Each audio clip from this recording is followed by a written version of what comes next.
Chris Blackburn here reporting live from the beaches of Xavier in the Netherlands for the 14th edition of Luminosity Beach Festival. While this is my third time to enjoy the festival, it was the biggest trance one in Europe. For this special interview, I'm joined by one half of the duo who are no strangers to this festival, with their 5-time attending and second performing, have been taken over the trance community by storm over COVID, as they've been chasing dreams. And their followers over Twitch. Please welcome Anthony Reyers AKA Pitch. Hello. Are in touch. Hello. How are you? I'm hot. Yeah, me too. It's so hot, man. Like, oh my God. Today is like the hottest day of Norrie. I shouldn't be complaining because I have 6 months out of the year where it's below zero. Oh, yeah. Okay. So in the wintertime, I think of these days, and I stop complaining. Well, it's a bit of overcompensation maybe right now, but still, it's cool. Absolutely. Actually not. It's hot. It is hot. We wanted to give a very special hello to Xander, a.k.a. XiJaro, who couldn't be here in person, and whose presence is certainly missed. Yeah, definitely missed. But also, it's like this that we're going to do most of the gigs, especially the European ones. Sure. I'm going to be doing them solo probably. And then he'll cover the North America? Yeah, I think this is what we're aiming for, but there will be exceptions and there will be other things, like it's... and in general also, Xander also doesn't really... I'm more the type of gigging person like Xander is. I like festivals a lot more. So that's why this is the thing, but we were originally planning to be, to have the both here, but Xander also fell ill last week, and then we decided to not do it in the end. Sure. Yeah, so it's definitely miss you all, Xander, but yeah, it was also good solo. It was definitely doable. Absolutely. I have a great community of people to help make possible, and it's great to spend a few moments again with you in the flesh. It's been almost 2 years. Following yours and Xander's journey on Twitch. Actually, no, I said 2. It's actually 3. 3, yeah. We just had the third streaming anniversary, I think. Yeah. I think every time I go into a stream and I do the followage, I'm pretty sure I belong this, but I somehow missed that founder's badge. So, what does that have to get you more followers on Twitch to get more of those badges unlocked? Maybe I'll get one day. Yeah. So this is the first time we got together at the end of 2021 in San Bernardino for your first stream state. Yeah. And also spend time not only there at the venue, but also in the Airbnb that Twitch legend and good friend Chris, a.k.a. Trio, that was put fun. together. For that was so fun. That was so fun, that after party, these little house parties and stuff after festivals. That's what I'm doing it for. That's really what I'm doing it for. It's nice to be able to not have just to talk loudly over music. Yeah, like now. like right now. Since we got together last, what are some of the highlights for XiJaro Pitch since we've come out of COVID over the last, I'd say, 18 months or so?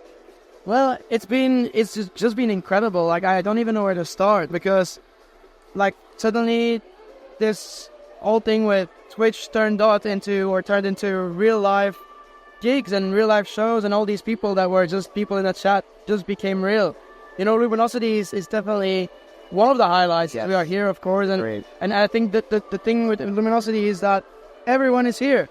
All the diehard uplifting trance fans, they're all here. It's crazy to see basically a stream, but then with all these people cheering in real life, and that's really awesome. And of course, you mentioned Dream State, which for me will always be something that will always have a very special dreamy place in my heart, because Dream State 2021 was that was something else. That I would say, meeting those people after COVID for the first time and just being able to hug everyone, it's something that I will never ever forget. I just got goosebumps for that, because that's been my weekend too. Like, meeting so many people that we've talked to on Twitch, and being in the States, not coming over to Europe very often. This has been such a great experience to you. But faces to names, it's been wonderful. Yeah, absolutely. And there's plenty others, of course. I mean, what can I say? EDC, Transmission, the State of Trance.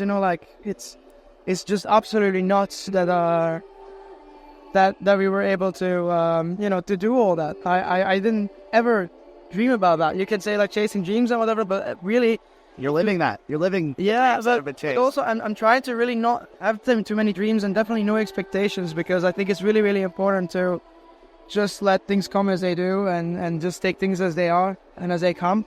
Because if you don't do that, you can also get disappointed, and that's a hard pill to swallow if you do. So I'm just trying to live everything that I can and try to do it as responsibly as possible. Because hearing is always a thing, of course. Absolutely. We'll talk about that here in a little bit. And I know we're in a really precarious spot where we've got 2 stages in between us. Yeah, and I'm completely being like, like I'm trying to figure out what they're playing at the same time, and like, your brain's like, oh, there's silence. Yeah, I can't focus. It's a great track. Yep. So I in kind of shifting gears, I love a good origin story, right? Listening to yours and Ruben, yours and Xander's interview on A State of Trance with Ruben, almost 2 years ago. It was a timestamp. I believe you and Xander, your project was born on a mashup that you heard from Xander's, correct? Actually, that's not correct. It's not. Oh no. So basically, what happened is that I was already doing radio. I started in 2005 doing radio. Can you imagine that? Like a 13-year-old kid doing radio. That was me. That was 20 years ago too. Yeah, it's crazy. Yeah, and I wanted to have guest DJs for my radio show, because for me that was a nice way to sort of network with other DJs and at some point I heard this this mega mix that Xander did on After Hours FM. Yeah. A bit like the Armin van Buuren year mix style. Oh, sure. And I was like, wow, okay, this is next level right here. That's somebody who understands what I think it would mean to mix music. And I heard that we were doing the same style of mixing, and he was doing something that I would love to do. So I contacted him and I was like, hey, can you do a guest mix? And he was like, yeah, sure. And then that's how that actually happened. And then actually we just probably started talking about music a lot and whatever not. And then at some point it was just like, he could use some of the gear that I couldn't use because of accessibility reasons. Right. And at some point I had an idea for a mashup, and I was like, hey, can you make this mashup like this and this and this, because I know what it needs to sound like, but I just can't do it with the gear that I have. Yes. And then he was like, yeah, sure, I'll do that. And that's how it started. And then at some point we just he didn't want his slot on After Hours of M anymore because he didn't want to DJ anymore. But he did want to produce, and I was like, hey, why don't we do everything together instead, and do this. And then that's how XiJaro Pitch was born. He is certainly a prolific mashup writer. Yeah. How many is he up to today, would you say? How many mashups do you think he's produced? I've looked recently in the folder, and it's like 235. Wow, that's amazing. and it's growing, because we, for Luminosity, we produced another 10 or so. Yes. And not all of them were played. And actually, I think most of them were played now, because I had to do sets under me, so I had to play a bit more. So I was very happy that I made more mashups than I needed. So you put 10 out. Are there any still that are floating around deep in your mind that you haven't brought to life yet? Yes, one. Yeah, one. There's one that's definitely floating in my mind right now. Give us a teaser. It contains Louis Capaldi. There we go. I love it. He's a great dude. I know in my record box, I think I have about 50 or so of your mashups. So we certainly need to close that gap. Yeah, you do, yeah. Because I always tell people in my streams, Trance Jesus' favorite genre of trance is mashups. Yeah.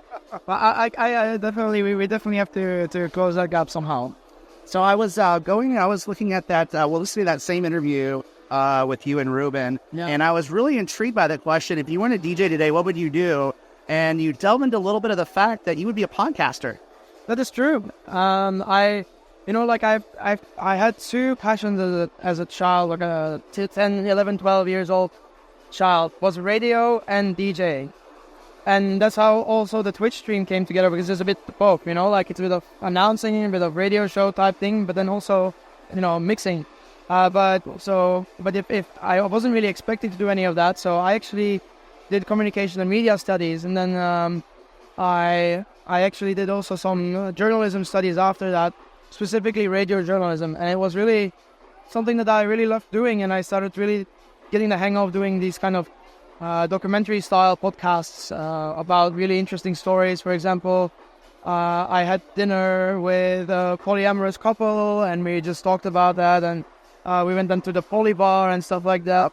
So like really get into that scene and get into contact about how all that works. The lifestyle community. Yeah. I know a lot of them from group crews. So Yeah. Great community. Yeah, of course. And so I just talked with these guys and see how their relationship work, and and then for example, I also did an interview or a documentary about somebody who was at the terrorist attacks on the 22nd of March 2016 in Brussels, and who's still working at the airport right now. Wow. And I found it a very inspiring story, because I know that she had a lot of mental difficulties with that as well. Yes. And so I wanted, these kind of things. That's what I was doing. So if you were to produce a podcast episode right now, 2023, about your life as a DJ, what would that synopsis be? Well, actually, we're doing that right now. That's fantastic. Because we're doing a documentary right now. This weekend, right? No, yeah, we're doing a documentary actually, where we're doing, like a bit of the life of me as a blind musician and blind producer and a blind DJ in an industry that's definitely not always as blind friendly, just because of the loud sound and also because of the hearing impairment. So really, what I want to do is I want to show people what it's like to be me, and what the limitations and the challenges are that I'm facing every day, as well as the possibilities that I get and the way that I overcome these challenges.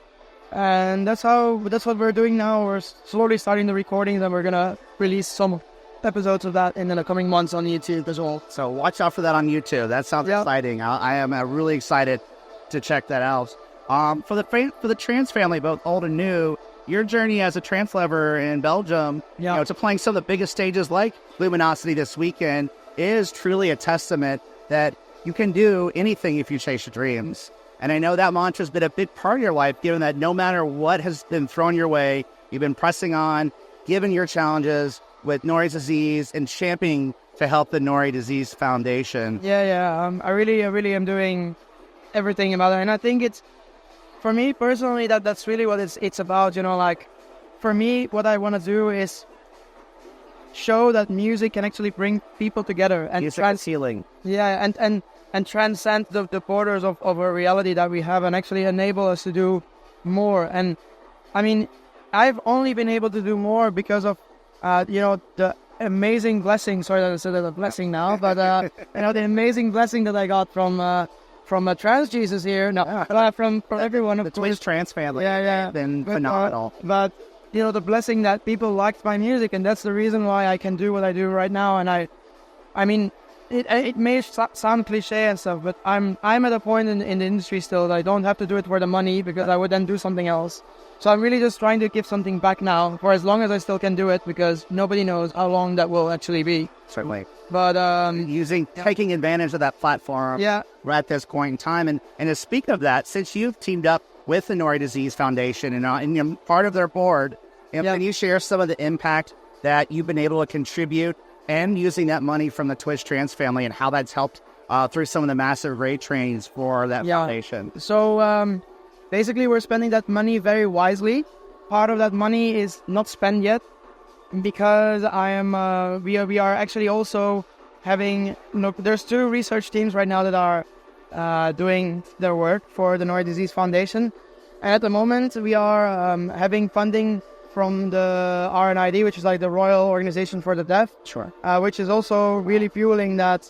They amplified part of the money that basically that was on the Twitch that we raised by Twitch. They amplified it like times 5. That's amazing. And so that's how we now are working with figures like $500,000 instead of $100,000, because I did about $100,000 in all the charity for the Norrie Disease Foundation together. And very concretely, actually what we're gonna do is we're gonna unite the 2 teams that are working on things, because there's also a team in the States. So I'm driving the team in the UK, and there's also a team that works in the States. And now with the money that we have, I'm personally involved in organizing a Norrie disease conference in the UK. It's going to be in December, and we're going to bring every scientific knowledge that there is. We're going to bring it together, and we're going to hope that we're going to be able to do some more collaborative efforts to make that human trial happen faster. That's amazing. I think right now we're talking about 3 to 5 years at least, I think, for a human trial, which is a lot less than what it was before all the fundraising happened. So we were doing good progress, and I'm amazingly grateful as well for that. And that's thanks to the power of the Twitch Trans family. So Absolutely. Thank you all. Thank you all. So I wanted the listeners and viewers of Church of Trance to try and fathom what Norrie's disease is. Yeah. But personally dealing with tinnitus myself, I know that's just a small scratch on the surface. It is an important part of it, though. That's for sure. No. What can you describe, just even briefly, what some of the normal sights and sounds in your everyday life are, and how that impacts you when you're engaging in music, or you're sitting at a festival doing an interview with 2 stages behind you, or you're streaming on Twitch? Yeah. So Norrie disease is actually a disease that malforms. It's a genetic disease, and it malforms part of the blood vessels in your body. And the most let's say notable are the ones in the eyes, in the retina. They're so badly formed that sight is usually lost at birth. And then also the ones that are like feeding the inner ear hair cells that basically transduce the sound towards electricity. And of course, if one of these blood vessels starts to leak and then break down, it takes all the hair cells with it that it connects to. And the result is that you actually that you're born blind, that you go deaf later in life. Nobody can tell you exactly when that is. It just happens. It just happens, and of course, you can make it happen faster, like going on festivals like this. Yeah. And definitely if you don't have hearing protection, which I of course do, but like still, it's still a risky business, I feel. So yeah, and in my case, about half of my hearing is gone. I would say on my left side, the high frequencies are really, really badly affected. And on the right side, it's a little better, and then it also comes with a lot of distortion and a lot of tinnitus as well. That is there, it's like a sound, like a screeching sounds. There's about I would say 7 or 8 different frequencies in my left ear, and about 4 or 5 of them in my right ear. And yeah, they're always there. Yeah, I can even hear them now. Over the noise of the. It's definitely not quiet. No. It's definitely. We're sitting less than a couple centimeters with the phone, literally a few more from our faces. So yeah, exactly. So thank you for sharing that, and thanks for doing this despite all of the distractions here. No, and actually, what I want to say is that how it impacts me emotionally is sort of everything becomes a lot more intense. It's very intense because amplified almost. You can amplify because it's on an emotional level, because you don't know if what you're doing is going to be the last time you do it. Every minute I'm on stage, I'm thinking this might be the last time I'm on stage, because at some point it's going to be done. And when I'm hugging someone that I like, then it's okay, maybe this is the last time that I can do this, because at some point I'm not going to be at Luminosity anymore, because it's not going to be useful to do social interactions over there. And it is already difficult now because, because of all the sounds. Yeah, it's very, very easy to not understand people with my hearing condition now. So, yeah. But it also makes me just feel really, really grateful for everything that I can do and for everything that I am able to do, thanks to the whole community, thanks to everyone who supports me, and thanks to everyone who's chasing dreams with me. And I think that's really something that I can not say enough how grateful I am. Absolutely. So you've got some big things coming up. You've got Fisherman's Airwalk events, Chasing Dreams release party. Yeah, open to close. That's our first ever real life open to close. I'm already afraid for my ears for that one. Honestly, we're gonna do open to close. I'm probably not gonna spin there all the time myself, just because of the risk spreading for my ears. Sure. So probably we're gonna do shifts where Xander is gonna play alone for a bit, and shifts where I'm gonna be playing alone for a bit. But it's definitely an XiJaro Pitch open to close. 8 hours long or 7 or 8 hours long in 8th of September in Grenswerk in Venlo. That's at the crossing point of Germany, the Netherlands and Belgium. And honestly, I can't wait. There's so many people already from the US flying in for this event, and I cannot even understand why people do that, but it's incredibly humbling. Trance will allow us to drive and do a lot of things. My wife calls trance a very expensive hobby for me, but it's a passion. I love it. Yeah. And this one in September sounds like a very special event. So send the jet. Yeah. Outside of your event, any other big events or releases coming up in the second half of 2023 that you'd like to share with the pitchers and other fans on Church of Trance? Yeah, definitely. Like, I mean, it's again so crazy. Like, we're gonna do Untold Festival in August. It's on my list. Yeah. It's on my list. Are you gonna come? Probably not this year. I'll hopefully come for ADE, so I gotta balance out my trips to Europe this year. Yeah, and I would like to come to ADE, but I will only be there on the first day because then I have to like hurry to Thailand where I have to play transmission for like 20,000 people again. It's crazy. I don't know. And then I think there's gonna be, but I can't say anything official about it. But there's gonna be some more dates in Asia following that. Awesome. So are coming. Yeah, something like that. So I'm really happy about everything that's coming. So outside of just the touring and events, any other tracks that are coming out with any special vocalists or ones in the works? Well, I mean, I don't want to say too much because, but definitely the main stage set from Luminosity contains some of them. There's definitely a new single coming on July 14th on Dream State Recordings. That's an instrumental. And then in August, normally we will have another vocal single. I think I'll give you the scoop there. I think it's with Carrie, and it's a very emotional one. So it's exciting. I love Carrie voices. Yeah, phenomenal. So one final question. Let you get back to the Luminosity final day here. Yeah. I know XiJaro and Pitch are known for uplifting melodies. Anything in the works for more progressive space? We are working on stuff. There's at the moment nothing finished yet, but there's a collab which is going to be a bit slower. But I can't tell you anything more about that. It's a nice collab with a more slightly proggy artist. And we're also, of course, I'm definitely also looking a bit to incorporate some techno influences here and there. Yes. But really in a XiJaro and Pitch way.